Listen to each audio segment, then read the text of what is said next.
Magandang umaga po, Attorney. Good morning po, Your Opo. Honor. Ito, broad strokes lang po ito, Mr. Presiding Officer, to my dear colleagues. Kasi sa iyong pananaw, dito sa findings ninyo, napapakita ba na may possibility of misuse and abuse of government funds on confidential and intelligence funds? There is a presumption po, Your Honor. Yes. And hindi lamang to para sa opisina ni OVP, di ba? I'm sure sa tagal mo, sa iyong karanasan bilang investigator ng COA, ganito din ang findings mo sa maraming mga ahensya. Yes po. Since we follow naman po yung joint circular sa lahat ng in-audit po namin.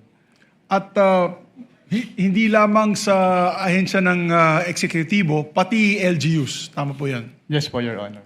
Yeah, the reason why I'm taking this up at gusto ko pong tanungin po ang ating witness is sa iyong eksperyensya, dahil sa lack of accountability using confidential funds as a excuse na nagkakaroon ng abuso at corruption dito sa pondong ito. Yes po. Yes, kasi obviously, Mr. Witness, is pag sinabing confidential in nature, huwag na kayong magtanong. Basta ginamit namin yung pera. Hindi sa tingin mo, tama po yan o hindi? Hindi po, Your Honor, kasi ang confidential fund ay public funds pa rin naman po. So it must follow the strict accounting and auditing rules po. Para So- maiwasan po yung misuse. So talagang hinahanap ninyo yung paanong nagastos yung pera, paano yung nagkaroon ba ng plan of action, at paano nagastos ang pera at saan pumunta yung pondo. Tama po yun. Yes po, Your Honor. Dito po sa case ni OVP sa Office of the Vice President, meron ba ganung klaseng plano?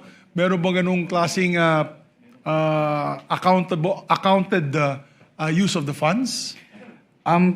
Since ang audit po namin ay document-based, so nagbe-base lang po kami dun sa sinasubmit sa amin. So kapag hindi po properly liquidated, meaning hindi submitted lahat ng documents or yung documents ay hindi compliant dun sa requirements ng joint circular, nagkakaroon po ng presumption na yung amount is put to personal use or benefit po.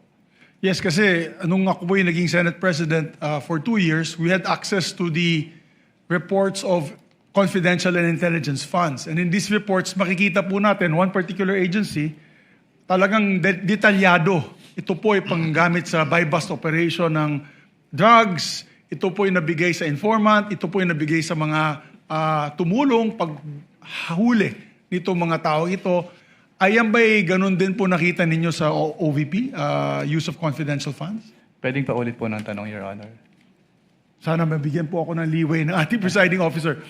Basically, nung ako po yung naging Senate President, yung confidential intelligence funds ay dinadala dito during budget hearing. So, para ma-review po ng Senado. Ang ginawa ko po, nung ako po yung Senate President, binuksan ko po ito sa majority at minority. As a matter of fact, Senator Risa Ontiveros, Senator Coco Pimentel was the minority leader then. Binuksan po natin yan para makita ng lahat yung paggamit nitong confidential and intelligence funds through the reporting of the different agencies.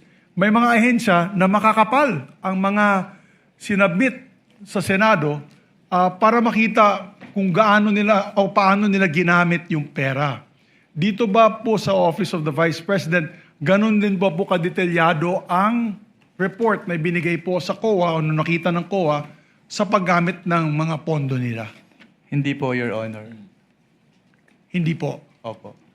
Okay, and the reason why, and this as a statement, the reason why we need to really curtail the use of intelligence and confidential funds on the possibility of abuse, and not only on the Office of the Vice President. This also goes to all agencies of government. Kaya limitado na po sa armed forces na lang yung ating confidential funds tuwing nag-approve po tayo ng budget. At kasama na po dapat dyan yung LGUs. Dahil yung LGU po ay matindi din ang pag-abuso ng kanilang confidential intelligence funds. Tama po po yan, Attorney? Under your experience? Yes po. Kulang po yung safeguards, Your Honor. Maraming salamat po.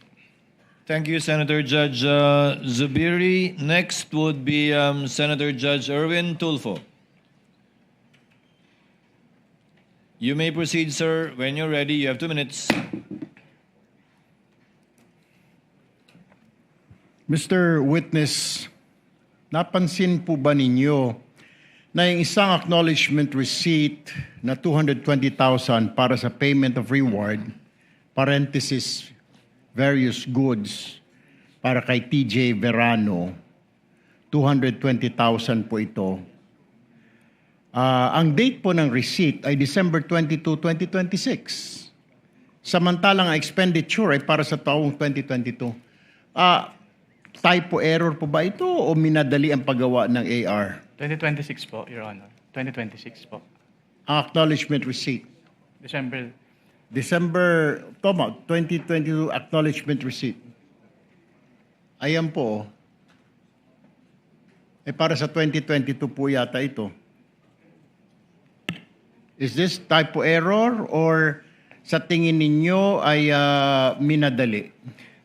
Nagkaroon po kami ng findings about dyan, Your Honor. Lahat po nung ARs po na nakadate po, na hindi po nakadate ng 2022, na isama po namin doon sa aming notice of suspension po.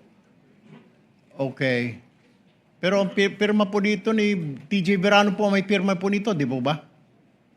Based on that document po, it appears na si TJ Verano po. So, dinate niya po ng 2026, in advance niya na? Or forward niya po to 2026?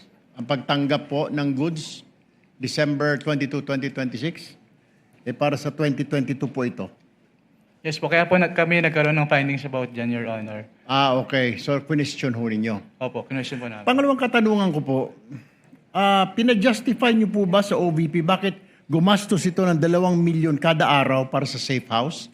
Ito po ba isang safe house lang o maraming safe houses? Sumagot po ba ang Office of the Vice President? Based on the documents submitted to us, hindi po namin madedetermine kung ilan yung safe houses na pinagamitan po. Pero sumagot po ba siya? Pinajustify niyo po ba? I mean, 2 million per day, sobrang laki. Hotel na po yata yung nirerenta po nito. Ganito kalaki, sobra pa. Hindi po namin pinajustify, Your Honor, since wala naman pong threshold dun sa joint circular as to the amounts. Na yung 2 million. So, hindi po unusual para sa inyo na magrenta po ng safe house sa 2 million per day dito sa Pilipinas. Since, tulad nga po ng sinabi ko kanina, we follow our audit based on the provisions lang po ng joint circular, pero wala naman pong threshold as to the amount sa joint circular, kaya wala po kaming findings as to that. So, tama po si Senator Judge Lacson na binibase nyo lang po talaga sa mga documents po, wala po kayong physical audit.